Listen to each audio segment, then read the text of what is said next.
Hello, ụmụnne m ekene m unu ka ka ime aka m kwa maazị dibịa ochi nkụzi ọmọja aka ji ofara ofu na na ndụ. Just a quick one. The topic we were treating earlier today, most people are yet to understand it, and I'm trying to utilize every little time I have, because very soon I will go for another sabbatical. So I wouldn't want to, when I go for a leave, you say that I wasn't online. So that is why now that I'm available, I'm coming live often and often, so that maybe if I release most of these teachings, then when I go for leave, you can be using those ones to keep up. Because very soon I'm going to go for leave again. I have some programs coming up this summer. So I need to be available. I may not be able to turn on camera when I transit from country to country, so I'll try my best to give my best. Okay? So now that I'm available, let us utilize this time often and often and often, as much as possible. Okay. The topic today is the divine feminine.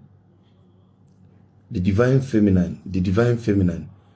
I don't know if you are hearing me very loud and clear. Is there any network glitch? The divine feminine. When I say the divine feminine, I say it that people are still using the mentality of what we came from the Zoroastrian religion into Omenaala. People are still seeing Omenaala from the lenses of Zoroastrian religion. Please type if you can, if there is any network glitch. Can you type? Is my network very okay? So the people, most people here are still seeing Omenaani Igbo from the lenses of the Western religion. It doesn't work that way. Okay? When you see Omenaala as chauvinistic, this gender cannot do this gender cannot do this, not with a clinical reason, not with a cosmological reason, but just because you want them to not do it because they are ladies. It doesn't make sense, and I will explain. Now, so many women are trying to be men, and so many men are struggling to be women. That is the problem. In this era where Akoeli is at its peak, everybody is having identity crisis. You see men dressing like women and women dressing like men. That is because we've lost the balance. Okay? But I have to talk more on this divine balance so it will make much sense to you. What do I mean by the divine feminine balance? Everything in nature is made up of male and female. Everything in nature is made up of male and female. I repeat, everything in nature is made up of male and female. If you go to the Western religion, it's only from the Western religion or the foreign religion that came into Africa that you will see a situation whereby the women does not have say. Okay? For example, we know of God the Father, God the Son, God the Holy Spirit. We don't have any God the Mother. It's a very, very big issue. And these new adherents of Odinaani are using this mindset to talk about Odinaani. Odinaani and Omenaani Igbo is even founded on the feminine. Now listen and you will learn something. What is Omenaala? What is Odinaani? The word Anna means the Mother Earth. The husband of the Mother Earth is Igwe. Igwe and Anna. The two pass as above, so below. The yin and the yang. Nhatanha.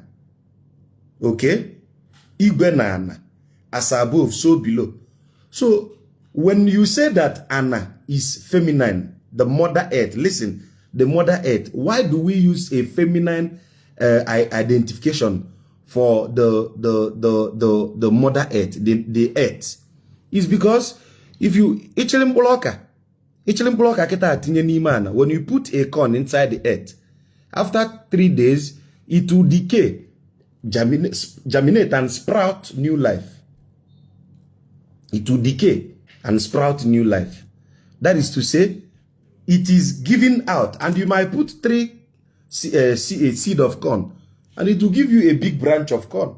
The same function a woman can do, because the feminine is the only entity that can procreate. The feminine is the portal of procreation.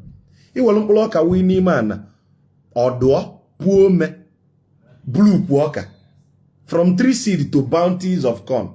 That is to say, na munwa, na atu ime. Nwoko na munwa. Ada munwa. Then how do the sky impregnate the earth? The way Igwe impregnates the earth is by releasing the condensed rain. Igwe yesine no nyosa milamu neba anano. Milamu abu milo izo. Ojitu ya ime. Are you getting the thing now? So Igwe tuonyi ime through the rainfall and germinate here. So you see the paripasu, 2 of them are working in pair. They are working in synchros. So Enu Nana, Igwe Nana. The earth is the feminine.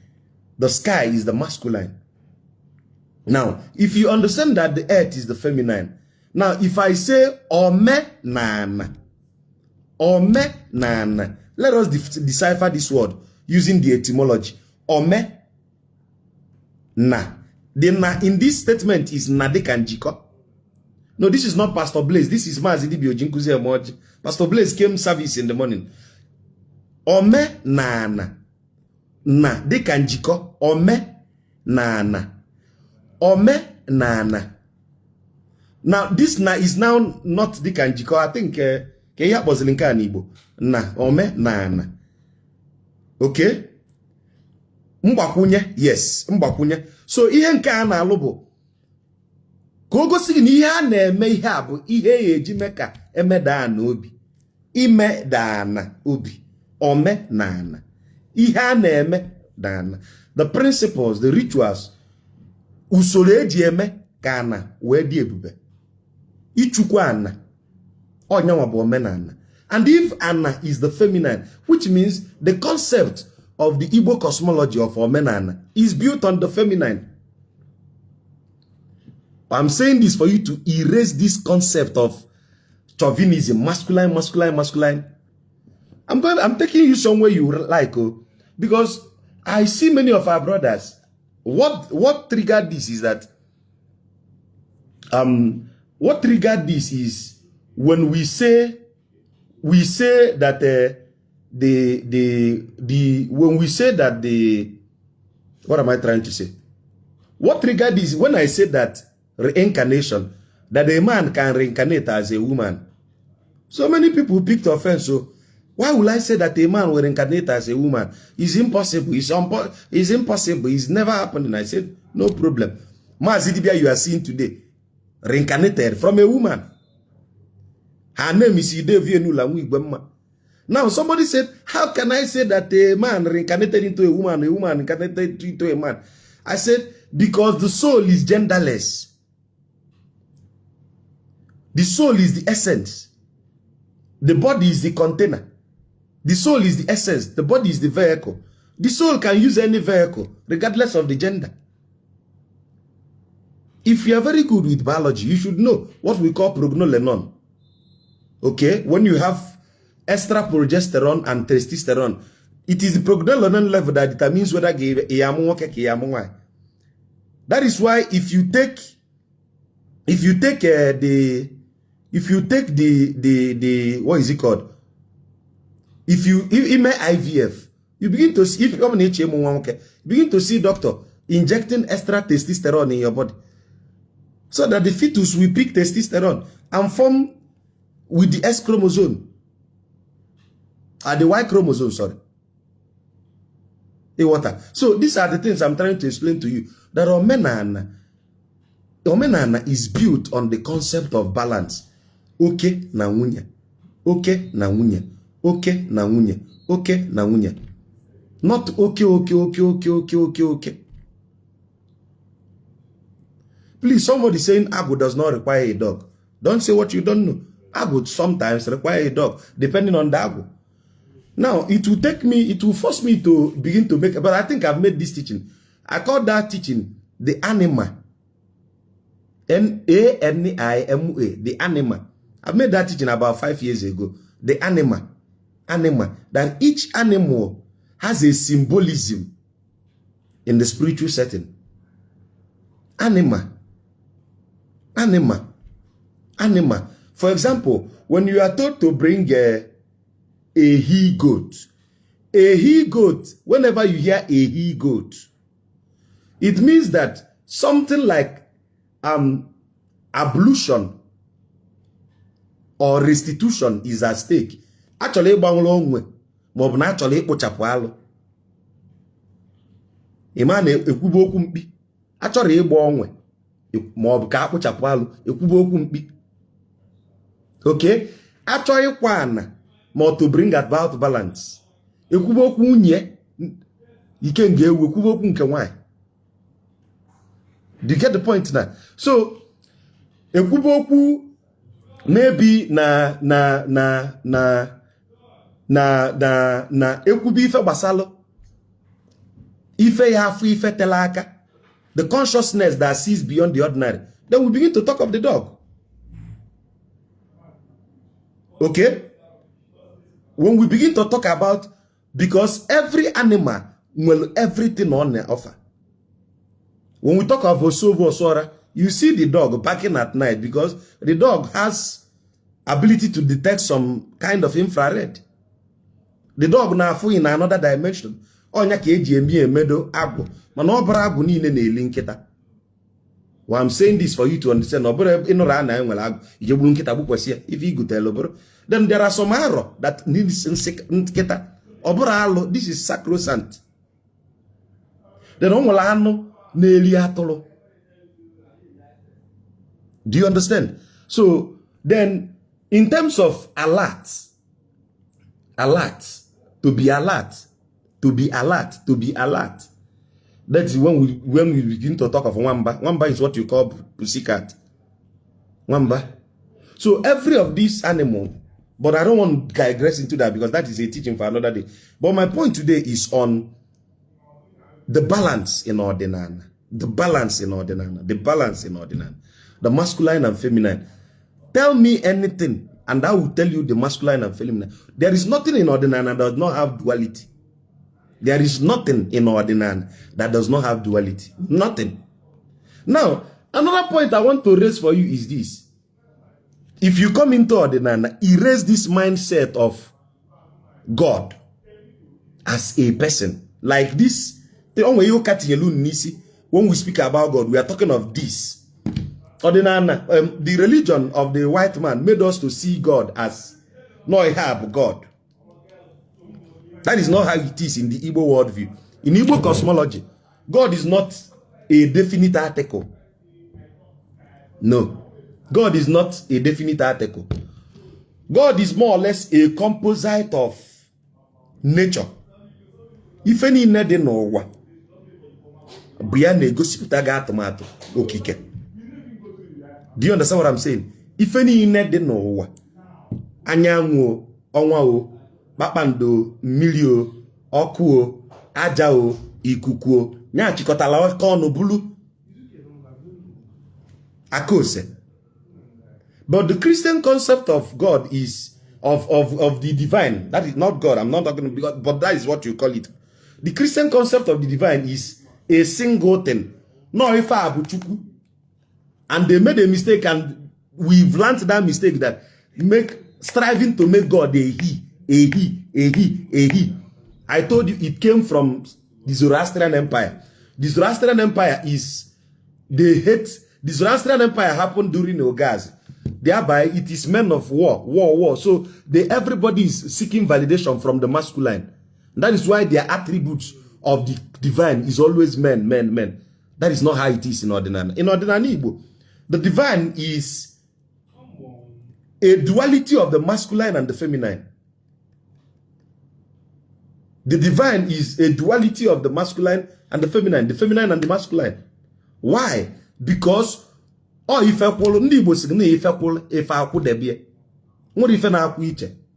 and that is why we said that it is the binary of 0 and 1 that gave rise to everything. C0, C1. Even for creation to happen, the 1 need to meet the 0. So it is the fusion of 0 and 1 that gave you everything. Is it making sense now? In mathematics, binary is made up of only 0 and 1. For creation to happen, you need that 0 and 1. Okay, nangunye. That is the balance. Okay? When the male genitalia visits the female genitalia, the binary, the fusion of the 0 and 1 is creation. So everything in Odinaani is made up of male and female. Tell me anything in Odinaani that does not have male and female. Even mosquito, we have the collex and the anopheles. Is that not it? The collex and anopheles. Okay? In every species, in every creation, we have the male and female. But there are some species. I said it, even in human, I said it. There are some times whereby there are some exceptional species that can reproduce through asexual reproduction. We call it parthenogenesis. What is asexual reproduction? A situation whereby a female can impregnate herself without needing a male. It's called asexual reproduction.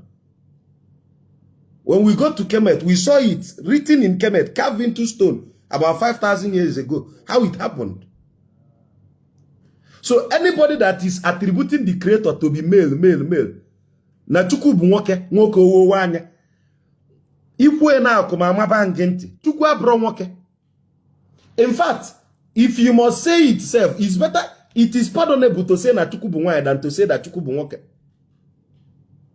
But for you to understand what I'm saying, if you na chukwu okike Chineke is a composite of female and male. Chukwu bu mgbakwunye oke na nwunye, totality. There must be balance. If I could be. Are you getting my point? If I could be. I've said this time without number. I mean, the AC is according to the passion of my vibration that you always see me sweating. So no need, even if it will come again. Once I start teaching, you will see me sweating. Okay? So what I'm trying to say is this. Okay, Ferdinand Joseph, can you come up and tell me which one is the fertilizer? The problem I have with you people is this. Most of you don't understand the analogy and context. That is why you people don't understand my teaching. Analogy and context. When I'm making an analogy, I can even use rain to mean something depending on the context of the explanation. Always listen. If you are listening to my teaching with the mindset that you want to counter, it doesn't really make sense. Follow the analogy. In the analogy, you understand the context. Underline the word context. There is a specific context I said that the rain will be the one to impregnate the earth. But I told you about the seed. But you saw the sun. Everything that came for the earth to prosper came from the earth. So I'm talking of analogy. The context, analogy. In the context. So that is the point. Going further, everything the divine made. Now watch my anger. When people say, no kelai no ye, I get angry. Why do I say this? You are the one that told me no kelai no ye, but kebe munye no. How did he give Adam Eve, according to your Christian Bible, but did not give himself Eve? The context in this statement is context. There is a disparity between context and contest. The one you wrote is contest. That is to drag something, to compete for something. But I'm talking of context, meaning the scope of discussion. Do you get the point now? That is disparity now. Okay, going further. If any nedi no kike, is made up of oke na nwunye. The totality of creation is oke na nwunye. Onwere ife na abụrụ oke na nwunye. Let me say this for you to understand. No Omenaani Igbo. Why women presume that they are being marginalized? Okay? That women are being marginalized. Why women are being marginalized is because maybe people that preceded me did not explain the role of the gender-sensitive programming. I will explain what I mean. You know, I've been lamenting on this word, gender-sensitive programming. What is gender-sensitive programming? Omenaani Igbo did not teach you gender equality. When I'm talking of balance, it is not about equality. You will understand something if you listen. Equality says that that is equality. Then the equity says, if a male that is if a male that is equity. Omenaani Igbo is not teaching you equality, is not teaching you equity. Rather, it is teaching you gender sensitivity in their programming. I will explain what I mean now. Omenaani ada akuzi na nwoke na nwaanyị. Oda sigi ife obuna nwoke me nwaanyị mekwe. Ife na akuzi gi no nwere ife dili nwoke, nwe ife dili nwaanyị. I will explain.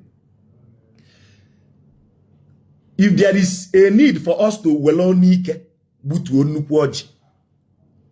If there is a need for us to cut down wood lumber, you know what is lumbering? The word lumbering means to cut down tree, right? If there is a need for us to lumber a big iroko tree, can the sheer stress, the sheer strength of, the sheer force of a woman do it? No. Nwanyị enwere ume. Nwanyị enwere ike. Na-ege ntị ka m yale daada okwu n'Igbo. Nwanyị enwere ike. Nwanyị nwere ume.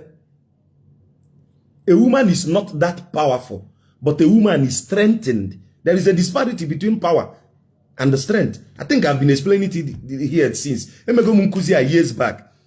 A woman is not powerful, but a woman is strengthened.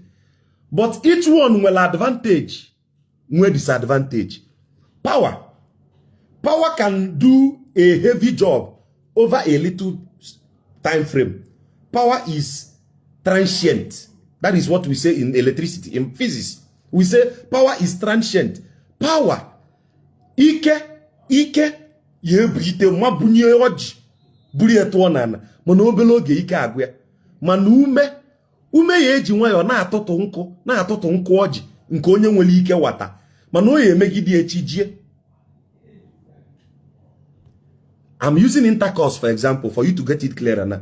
During intercourse, nwoke ya na-eko. Utu kenye like this, or they can walk aja. But after 5 minutes, nwoke na-eku ki ya dalenu. But the woman is still there with much strength and endurance. So ume is more of endurance.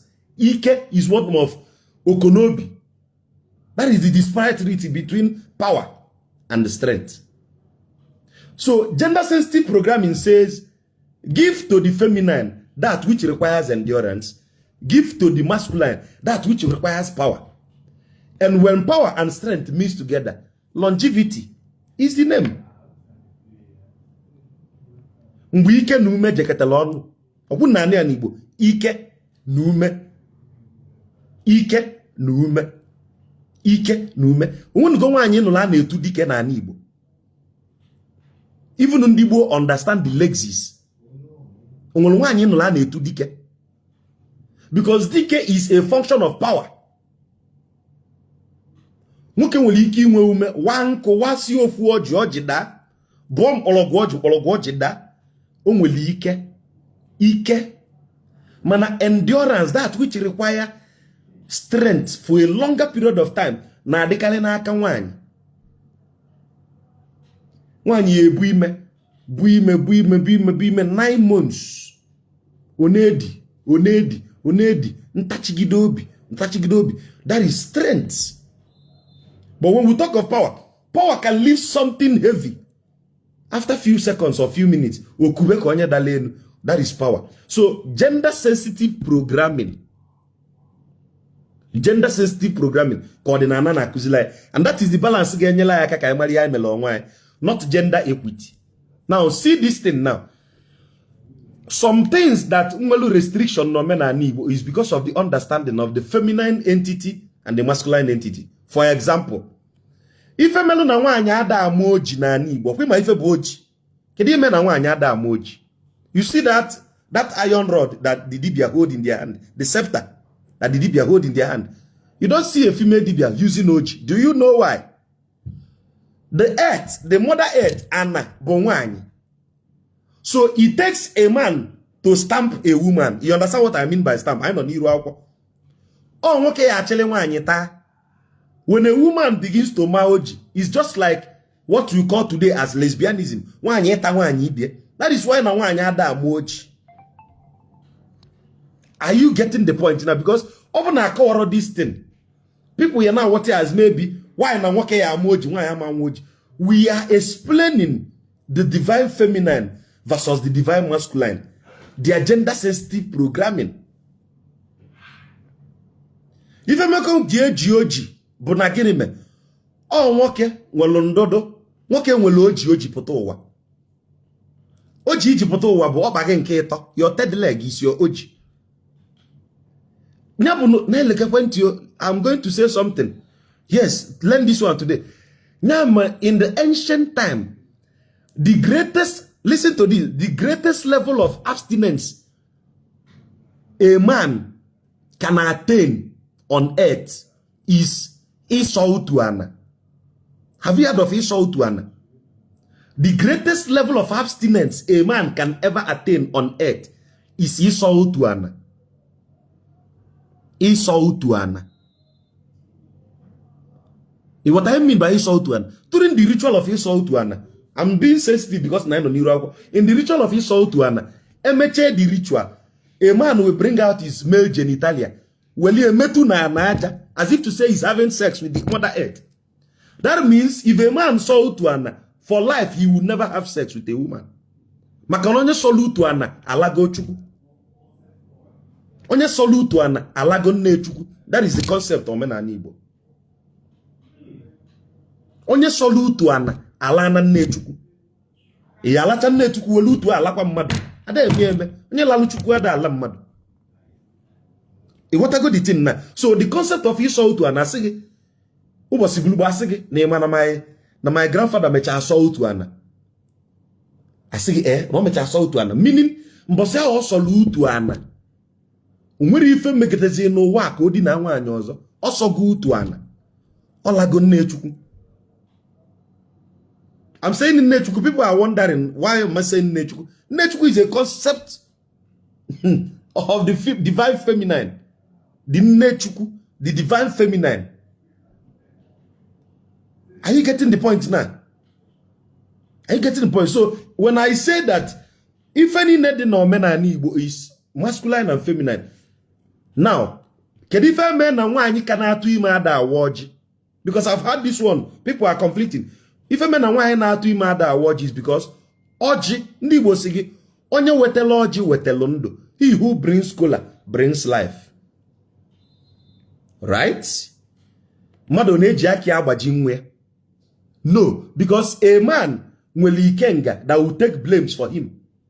That is why even if a man errs or a man kwafu obala, e wele ebunu neri nude busali ikenga na awome or will look up a wasali ikenga say take blame for the blood I shed during war. But a woman does not have the ikenga. That is why a woman is not permitted to shed blood. And that is why in the Igbo setting, it is about our culture. I'm not saying in other culture, but I'm telling you, in the Igbo setting, I had a job. Makagini,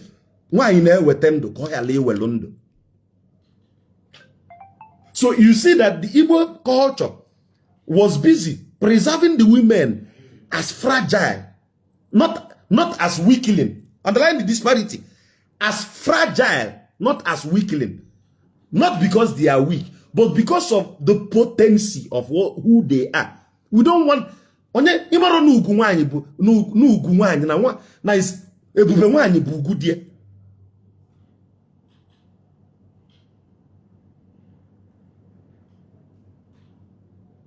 Are you listening to my point? Ebube nwanyi bụ bia bụ ugwu die. So it's just like when a man may be very hungry, but he's doing everything to gratify his wife. Because of him, oh, na gasi mo na giver. Nege kwenti. Imara onye diva. Ado Okonkwo, they will first of all mention the father. The father of the lady. Ado Okonkwo. Nke ebube dike na anu. Because prior to the arrival of the colonial invaders, a woman retains his father's name. It is colonization that brought about when you change Jaffa. You people will not like this one. It is colonization that brought about women dropping their name. How dare you tell a woman to drop her name? It is colonialism that made us to begin to say, not around you drop alpha. It's a fat lie. And I told you people earlier on, this concept of first name, middle name, and last name is also colonialism. First name, second name, and last name. We don't do that shit. When you are asked on your homology, you are given opportunity to list your genealogy, maternally and paternally. I had a same first name, second name, and last name. We don't do that nonsense. We list only Igbo normally ajo mado on your homology. You are given like 5 to 10 minutes to recount your generation. They know they tell you don't do. They know they tell you don't do. I saw a video the other day. A woman about 65 years. No obina awoji. Ebe younger male sooner. Somebody recorded the video and posted on TikTok and said, and people are commenting on TikTok, how can a woman be doing iwoji? I told the person, are you crazy? A woman of 65 years no longer menstruating. Obuno no mobala omego ekwe bulu nne mmanwu. There is no upper echelon that she cannot do. In fact, that woman you are saying in this age and description, before any masquerade will come to that woman first. And that is why I got angry when I don't want to mention the town so that it will not be as if I'm desecrating their town. I was one time during last year, during their festival period, and I saw masquerade chasing a woman of about 55 years. I stopped my vehicle so that we will not create a scene. I confronted the masquerade, took the masquerade one side, said, the first question I asked that masquerade, Ibulana, Moblundo Gidi. Ibulana. The guy named Manyeto and said, Epolala Nisi. You see, if local Hanetua, Ibitua, Kena Toso. You see, oh, and most of these people need to Mamma. Macobani Malomong, Eaman and Dinka Blugon Nemong, or Macanoka Biazi. One you can say Banamong, Banamong, one you low age dang or Banamong. In fact, in some part of Igbo culture, in some part of Igbo culture, so Anna Oyaki water if Omenaala, Odinaani, nor dibendi. No dibendi fasting and wine in 18 months. So it was your mebefa, well, so Pulunyandia. So it will follow one and say, you went for one another fusons yana at you also. Say, only I broke in the monanya. How dare you eat yourself? How dare you? Can you naturally suffer? Can you lead Jeva in a make Omenaala and Chite Wulaka may be Mobo Mong will later you buam madis, Epolala?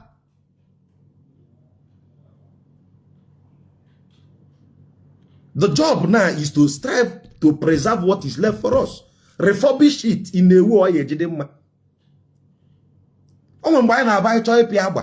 ịma ife bụ ịpịa agwa anyị chịpịa ịtarị mmọnwụ anyị pụtasị akwa na-apịa n'azụ n'azụ ịnalụ obeghe welu mmiri ọkụ na-agbaghị maka azụ gị niile ya abụ onye ọnya eji eme okolobịa eji eme dimkpa ịpịa m mpịa gị etu a ka esi eme ọ na-atọ ụtọ. But when we see the women that are of age ndị n'ibu ọgbọ nne mmọnwụ, you don't chase them. Ichugide agbara nwaanyị ọ daa ada kedu ife ya akọlụchi gị ni na-eme mmọnwụ. So what I'm trying to say is this. Ema na ada ata mmọnwụ ata ihe njide eme nkụzi a na oyibo abịago. If I begin to wait for mgbe anyị abụ sọsọ ewekwu nka, we might not be able to say this. But I'm trying to just, the best of my knowledge, ndị ichie ndakwa ada okwu gbaalụ m ọ bụrụ ịta mmọnwụ nọ na-eme ka ndị mmadụ ghọta ihe bụ ife nwaanyị kwesịrị ime na ife nwoke kwesịrị ime. Gender sensitive programming, ọlụ dịrị nwoke na ọlụ dịrị nwaanyị. Abịa n'ụlọ na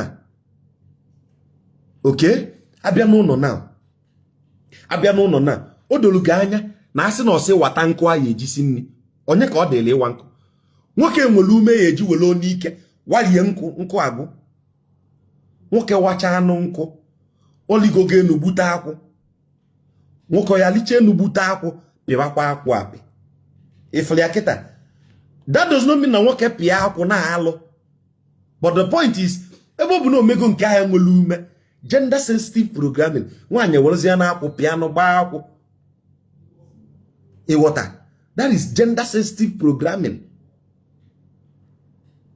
Gender sensitive programming. O nwere ife dịrị nwoke, o nwere ife kwesị ka nwaanyị mee, o nwere ife kwesị ka nwoke mee. Mgbe ni nwoke jelusie ọnya n'ime ọfịa, gbaa nta, ọbụna nke na-agba nta okwechi ọnya, gbaa nta gbata anụmanụ. Ọ bụrụ na anụmanụ na-egbu mmadụ, ihe dịka ezi ọfịa nke unu na-akpọ kasongo, ọ gbata ya nata, bulie nata, ọ taga afụlụ ọlụ nke ya, gbakwa mbọ gbuo onye, kpọcha anya ke ya anụ, debezie na ngịga, nwaanyị eburuzie eme gịnị? Jeki na uko. Nwoke ya agbacha nta natabakwasibe nni. Gender sensitive programming. Omenaala Igbo asọrọ gị ekwuti. Okay, ịda atụọ ya, unu na-eti gender equality. Oluo mbọsị a ya egwu onunu, nwaanyị ya bịakwagwu. Asị na ka ewu onunu ya abam. Ihe egwu nkwa. Mgbe ịma alụ mbazụ aka na-agba ikube. Bụ gender sensitive programming si ife dị ike serapịa nwoke ka eme, nwoke ịtagbu onwe n'afọ. Are you getting the point now? So Omenaala is a concept of balance. Let me shock you now. I shouldn't be saying this on camera, but since we are teaching, let me say it on camera. Do you know na Omenaala Igbo? Ịbịa n'iru alụsị, ebe alụsị nwere male and female. Do you know you first of all observe the female before the male? Yes. Yes. Abịa ka enyiba efibe alụsị na ebu ụzọ fibe alụsị nke nwaanyị bifo efibe nke nwoke.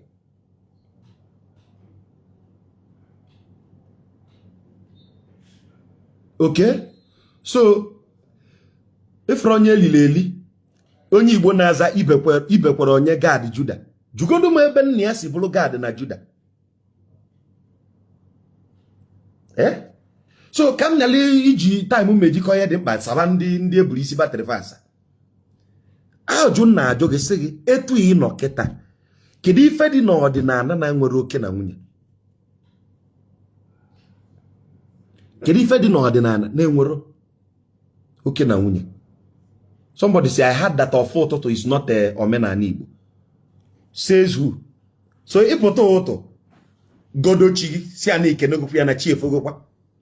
Godo ezumezu ọra mmụọ gị mere alụ. Ịpụta na uchichi godo gị mere alụ. Amakwanụ ka nsi akọ nka. The only thing I taught you is that if you have a program in the morning, you don't wait till morning to begin to tell your chi about that program. You will tell your chi about the program the night before, sunset before the day, such that your chi will condition the heart of the person in the program. Let me make an example. You understand what I'm saying? Imagine you have a contract. You submitted quotation for a contract, and there are many engineers that submitted that quotation. How much is that contract? 100 million. You submitted your own tender. Other engineers submitted. But you went home. Listen, you went home at night And they said the next day, they will give you result of the contract. Who is getting the contract? You now went home. You now begin to call on your chi that evening and said that nechi no will ever akpola you. Kabia na lolo nwa. Jenu kunu metu aka n'obi. Ndi na yenya yalo balu obi va. Kava kwa anyi iru oma. Wele chi ni iru va. Vavo te wele. Make ID check. What are you trying to do? You are sending vibration to the person that will give you the contract. Now, funny enough, if your chi want to help you, he will do something like this. For example, when the person is sleeping, the person that will sign the contract in the morning, that will commission the contract, will be sleeping at night. He might find himself in a dream where he's falling into a pit. And your face will be shown where you lift extended hand to draw him out of that pit. What does that dream tell you? The dream have told him, ignore every other person that brought this contract. Take this man. That is your chi. Programming this project for your own gain. To condition the heart so them that they will favor you. I am telling you this so that you'll be able to boldly explain. Why I have an edge is that anything I will give you. Once you ask politely, I will bring out time and give you factual, plausible reasons. This is why this is so. Are you getting my point? It's also okay if there is sacrifice to be offered. The sacrifice can be like anything as libation. Okay? The sacrifice can be anything, even ordinary libation. Libation. Libation. Libation might not always be itomanya. It can be ordinary water. You can do it go far now. Only be dog. Let me say something that will shock you. Ade do kwa losi na anyase man onwe ife libido be ife ba kolaro na agwe kwe na abani boot. Ife mebero gi oli bido gi me na anyase. Oli bido gi me na anyase. Oli bido gi me na anyase. Oli bido gi me na anyase. Anything depending on the sacrifice. It is depending on the sacrifice. What are you trying to achieve? What are you trying to achieve? Now, that is when it will come down to what is at stake. What is at stake? What do I want to achieve? What I want to achieve will determine what I will bring for sacrifice. Now, listen and learn now. Listen and learn. Listen and learn now. Imagine there is danger and we are preparing for war. I will give you two animals. You determine which one is better for the sacrifice. Imagine there is danger and we are preparing for war. And I have a sheep, atolo, and a ram. Which one will be offered for the sacrifice? There is danger, there is war. Which one should we use? I'm asking the general public. Imagine there is a drum of war beating, and I have a ram. Why? Because not the active job. I am beckoning on the energy of that ram to come. Because every of these animal displays the animal in the sacrifice. Yeah, you want to go reason more than Odinaani. So, Ibule Ebuna Kedonyi Yebulie, Obli Kenga Gibuoli Ebunu, Sia, Ikenga Dikenelia Pamma, Itunya woman is any mark. I am giving you this ram. I'm placing the woman on your head so that you will not allow my body, be alert, be at alert. Do not allow my body to witness. Are you getting my point? But watch now. Imagine there is a request you are making. Listen, a request you are making, and you want the deity to come out and answer you fast. You have a ram and a sheep. Which one will you use? Automatically, you will use a sheep. At that point, there is a request. A request. A sheep is used to tender request because of the solemnness of a sheep the calm serenity of a sheep. Eburaya, basobalia. Then etu isi go far here. More the purity of the sheep. Etu obiesi deredu obu anumanu choli ife ochoro ife mpakasi alu atulu ki ejime nke a. Are you getting the point now? Are you getting the point? Instantly, now imagine there is okay, I'm giving you another analogy now. If I say this one, I'll give you 3 animals, you select one. Imagine there is a contract of 100 million and we are 10 contractors that submitted the same quotation. Okay? There is 10 contractors that submitted the same quotation. And I have ego. I have ego. I have vulture. And I have cock. Which one is going for that sacrifice? Which is going for that sacrifice? I have ego. I have vulture. I have cock. Which one will go for that? You can choose 2 and tell me why. There is possible answer for 2 in this one. Choose 2 and tell me why. Anybody answering? Anybody answering? Which one am I going to use? The ego. Somebody say the cock. Yes. If you say the ego, you are not wrong. If you say the cock, you are also not wrong. But if there is a need for me to distinguish myself from the crowd, first of all, I will go for the ego. Yes, and I will tell you why. I will go for the ego. Listen, listen, I'm going to tell you something that will make you laugh now. You now, we go for only the ego. But me, I will not wait only for the ego. I will go for the ego because the ego is glory already. Right? I will go for the ego because the ego is glory already. I will use Okoba, the cock, so that my voice will be audible enough. So that my voice will be audible enough in that project. The ego will crown my glory. The Okoba will make me louder, even though I know merit them. It will cry and make them know me. Then listen, I will also use the vulture. Listen to this one. On the Medibia Watanka. Meju then. Where are the Anija? Emma why? Olanya Mosia Bialia Tachim. Can Kakoli Atobo?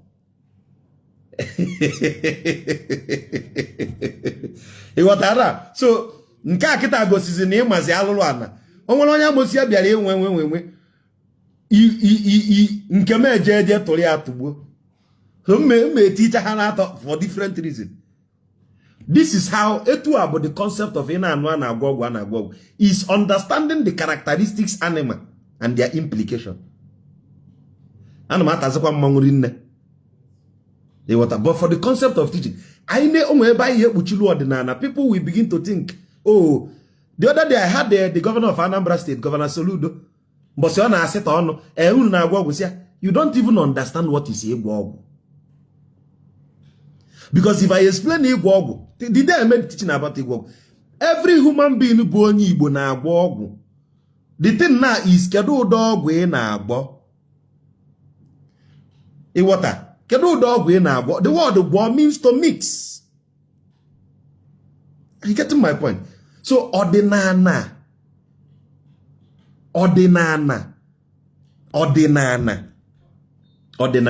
Now see the funniest thing. If you look at the comment section, you see our brother Martin Joe Fokker saying, "Chai, with Jesus we are already conqueror." Unbeknownst to him that his name is the name of a deity.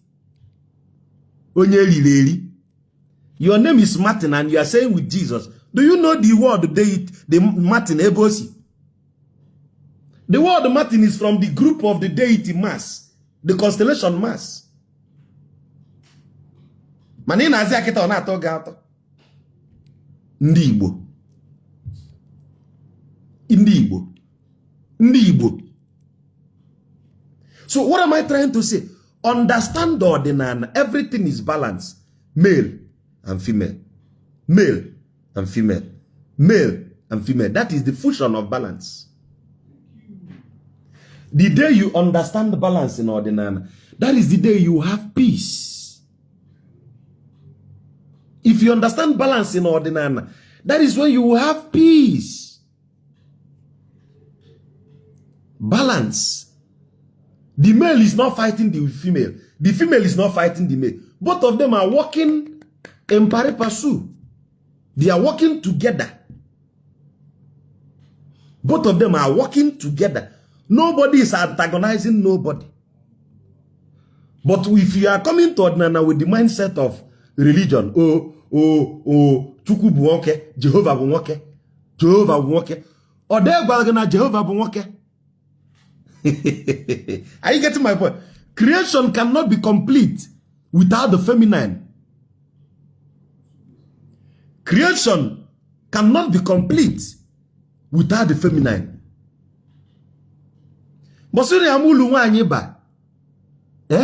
Now let me shock you.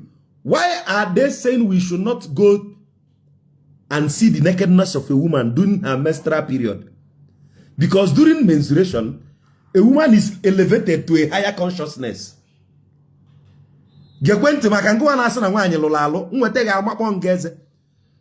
menstruation, a woman is not defiled. No, a woman is not defiled. Rather, a woman is raised to the level of consciousness that she's now like a deity. Power is too much in our realm. That is when the power of procreation is renewed on her. The covenant of procreation. Without menstruation, procreation is impossible. I repeat, without menstruation, procreation is impossible. Say it. Without menstruation, procreation is impossible in human. Now what I'm saying is this. When you see a woman flowing out blood, she is now in the higher chakra. Her consciousness has been elevated to divine form. Echalia, alose kobos, chagodulie. Chagodulie. Chalia. Ubala. Now, can you abanioneki ga chalia? Abanioneki na chalia. Odinaani bosigini ya chalia izunabo. From the door of Balaputabalanaro, near izunabo. Which means, in every month, a woman is earning 8 days freedom. 1 week in Igbo cosmology is 4 days. Which means a woman is taking 2 weeks off. In our Igbo calendar, 2 weeks off in our Igbo calendar, meaning 8 days. Do you now understand why men take on 2 wives?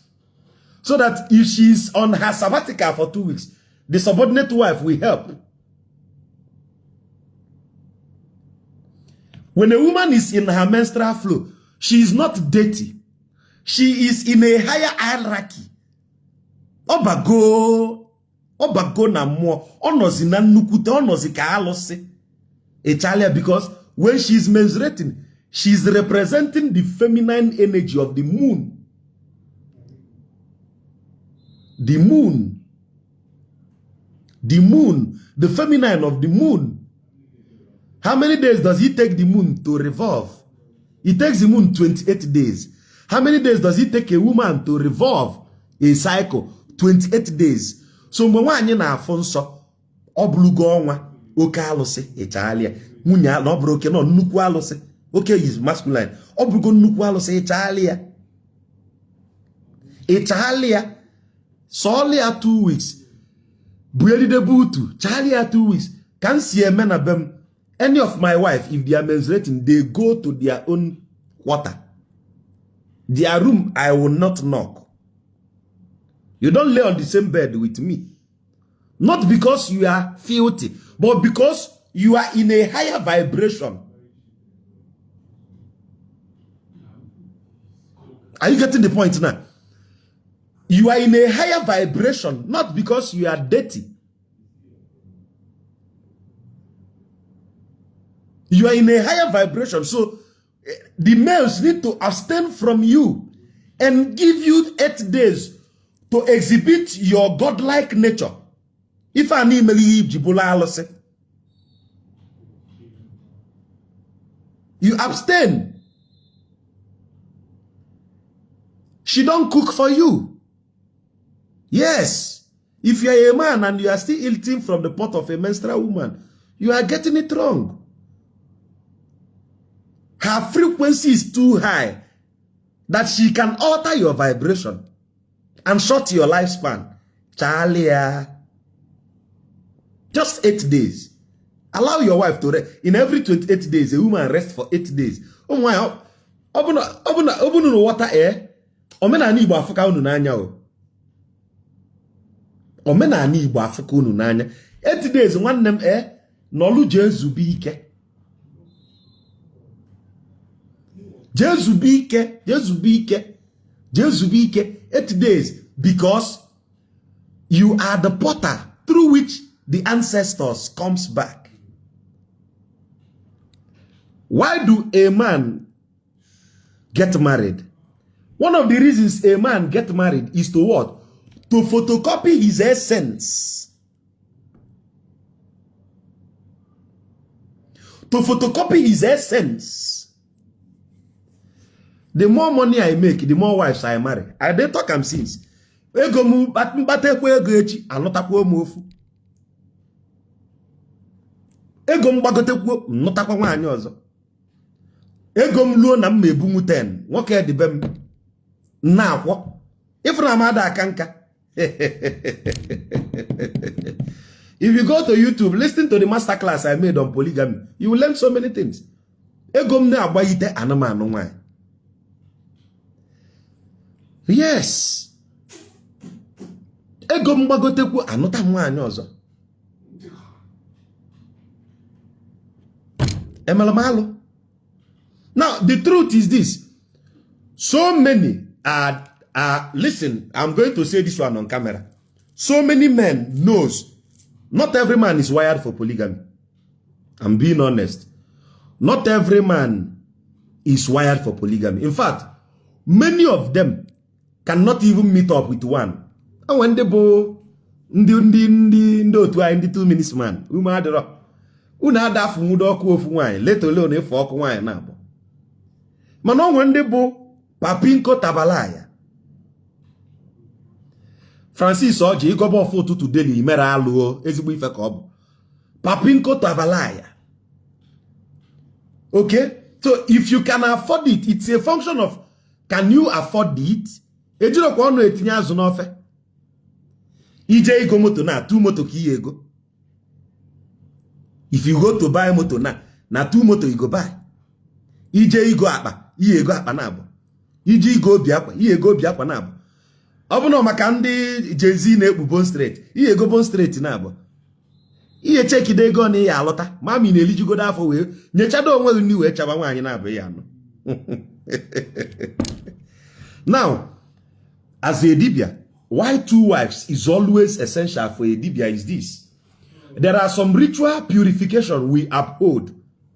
There are some ritual purification we uphold that one wife will not be able to meet up with it. I'm being honest to you.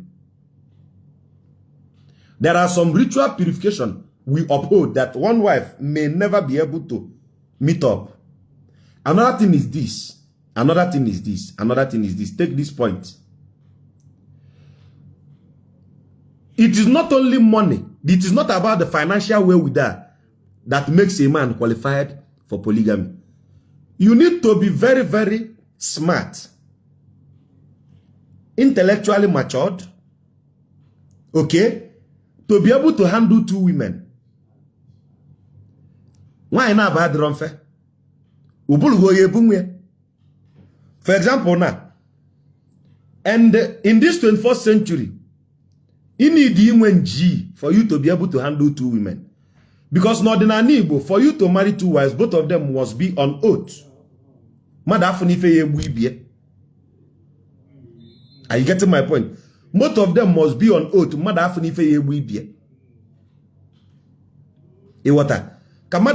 Because that is what Nollywood have not been able to portray. the ordinance of polygamy says that two of them get abandoned. That is the first thing. Polygamy is built on a bando. On most cases, it is always the first wife that goes to search out the second wife.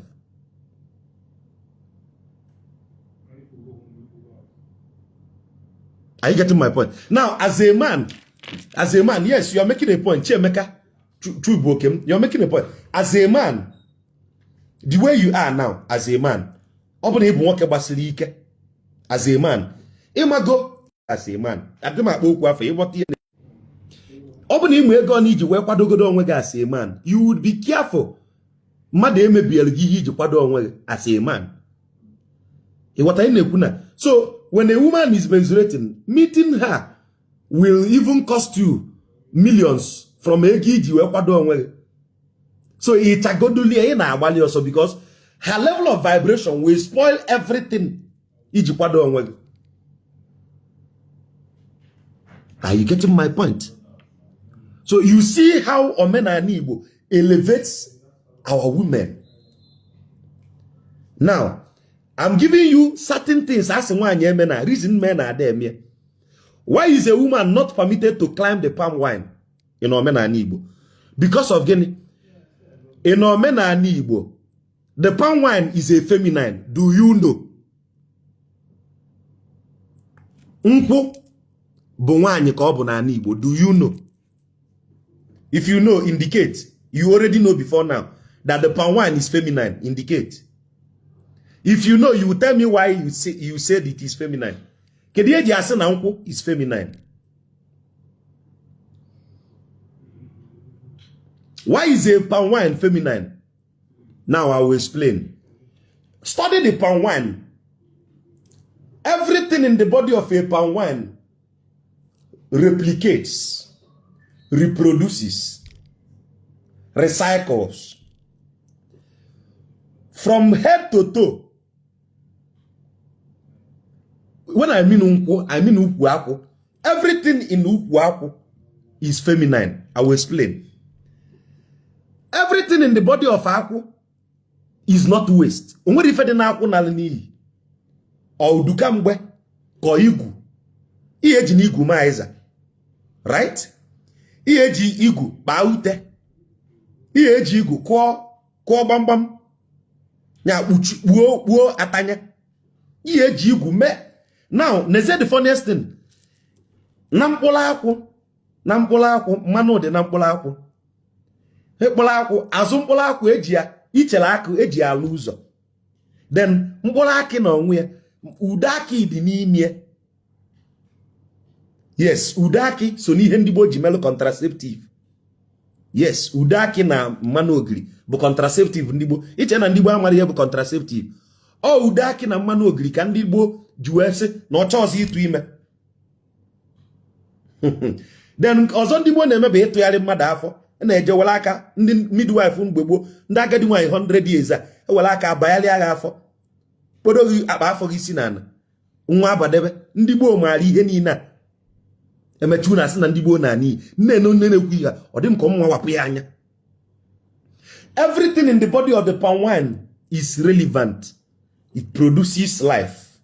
Now, this is the funniest thing. Even the palm wine itself, or the raffia wine, when you have the palm wine today,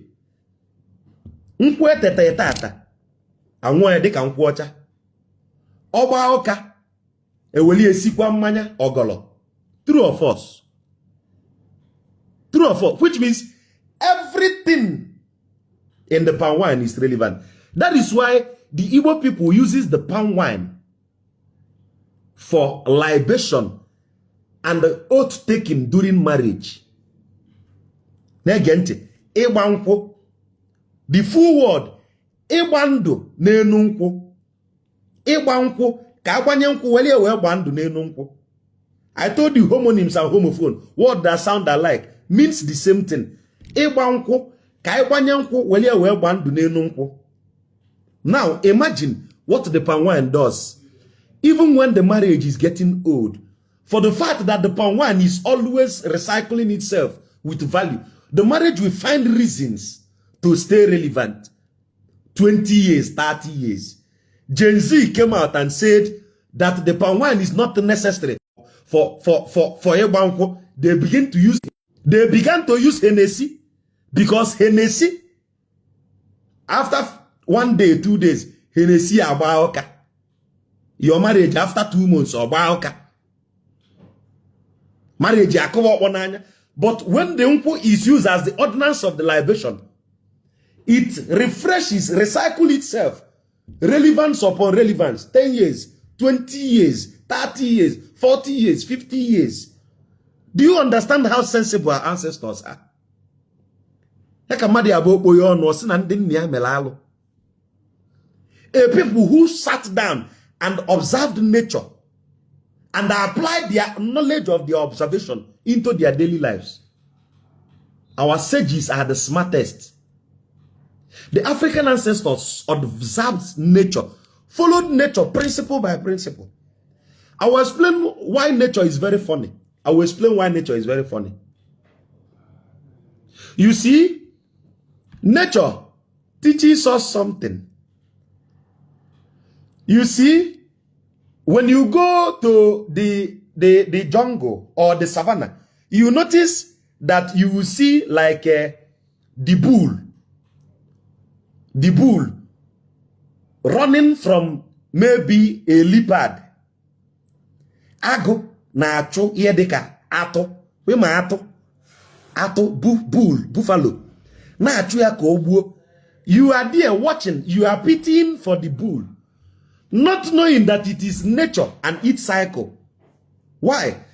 If the leopard did not kill that buffalo, the leopard will not eat. True or false? And if the buffalo wants to eat, the buffalo will go and eat grass. Did the grass cry when the buffalo was eating the grass? No. But there and then, where the buffalo is eating grass, the buffalo will defecate on nuance. Continuity. So nature, when the leopard pounces on the buffalo, it toss it into carcass. The blood will spill on the earth. The remnant will bring out maggot, which will serve as manure for the earth to produce another green grass, which the younger buffalo will eat to continue growing, so that leopard will eat.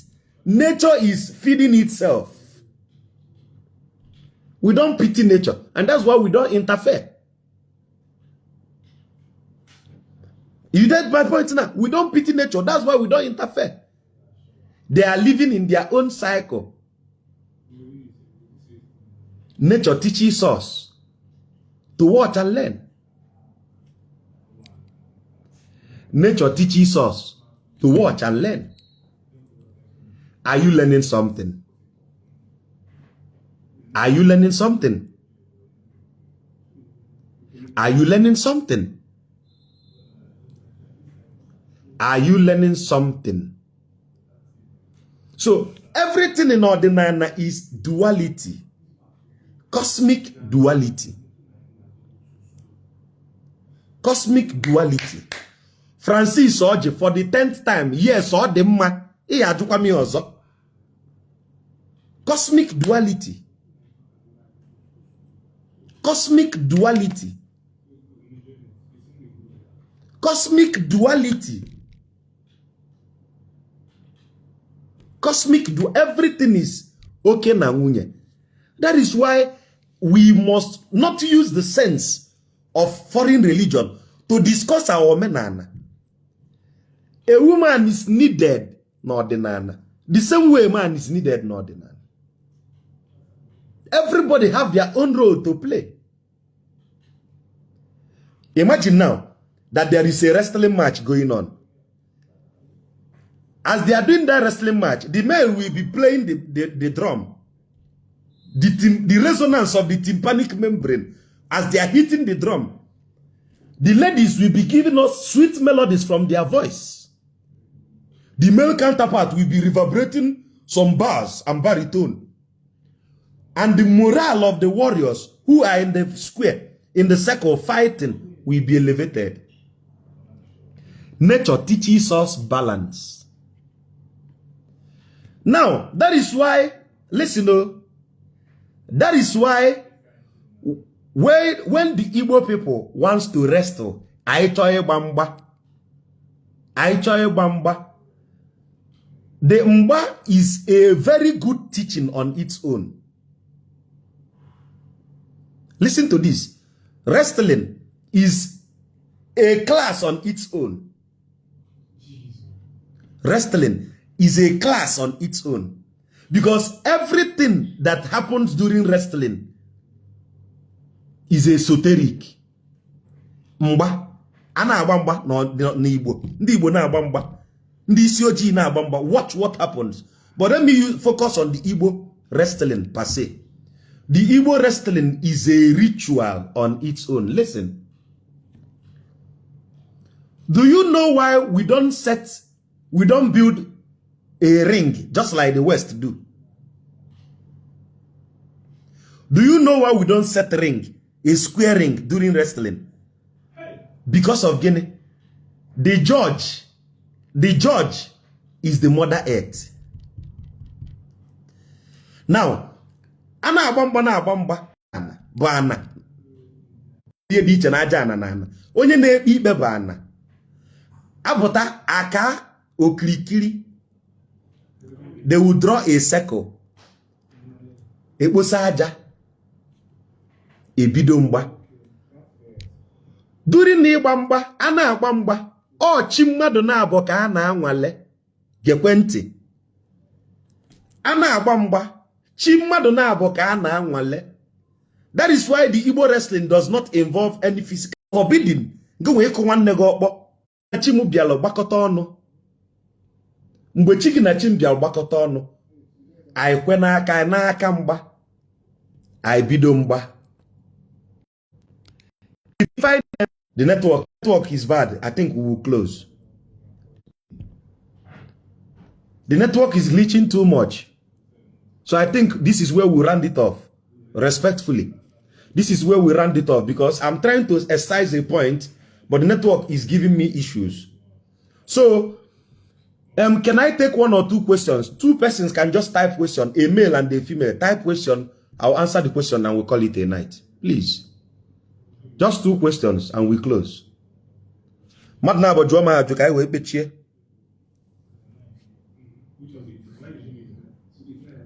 Somebody close. Okay, let's close. Network is bad. I told you I'm not at home. Okay? I'm not at home. Okay, somebody said I should finish it up. Let me see if I can round off. Now, during wrestling, chigi na chim ka na anwane. 1. Chigi na chim ka na anwane. 2. Ihe Igbo a na-enene bụ Igbo onye na-erube isi na ndụmọdụ enyere enye. Ife ejikwo etu a bụ na ọ bụrụ na etu ịdị na asị gị ejirekwana m aka na akpa amụ ime ya iwoga awọ chi gị ka iwola awọ ọbụrụ m ka iwola awọ adọkwana m aka na akpa amụ ma ịgbaba mgba ịdọ m aka na akpa amụ chi gị ka ị na-emechu iru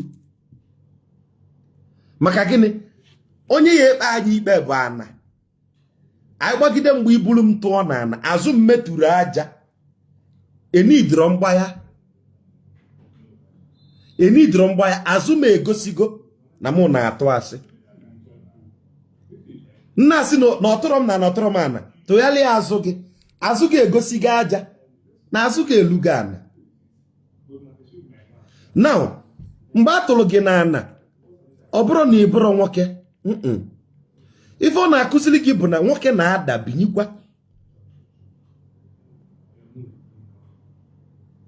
Nwoke na-ada binyikwa. Nwoke na-ada binyikwa. Network ekwere m ka anyị rapụ ya mbọsị ọzọ. So ụmụnne m o dolu m anya na unu aghọtaghị ihe m na-akọwa. Chukwu nyere anyị aka ose bụ ihe ojii nyere anyị aka ka ife anyị mụtara taa mịala anyị mkpụrụ. aka mbụkwa maazị dibịa oji nkụzi eme ọjị aka ji ọfọ ara ofu onye na ndụ. Isiokwu m tata bụ na n'ọdịnala na omenala Igbo na-asọpụrụ nwaanyị na-asọpụrụ nwoke. oke ebe a ka oziọma m ya abịa n'isi njedebe. Kachi fonu.